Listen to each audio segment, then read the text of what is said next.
సాహిత్యంలో పద్యం ఎలా ఉండాలంటే, పద్యంబు వినినంత పర్వత శ్రేణులు తమితోడ తలలోచి తనరవలయు.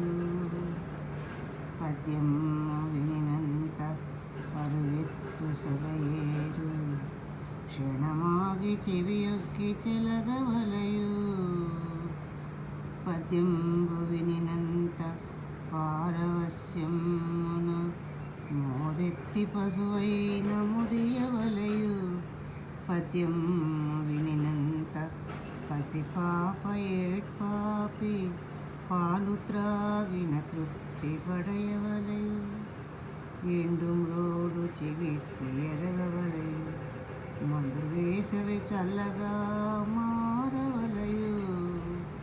కోకిలట్లుగా కాకియో కూయవలయు. దారు శిల్పము చెలగి చిందా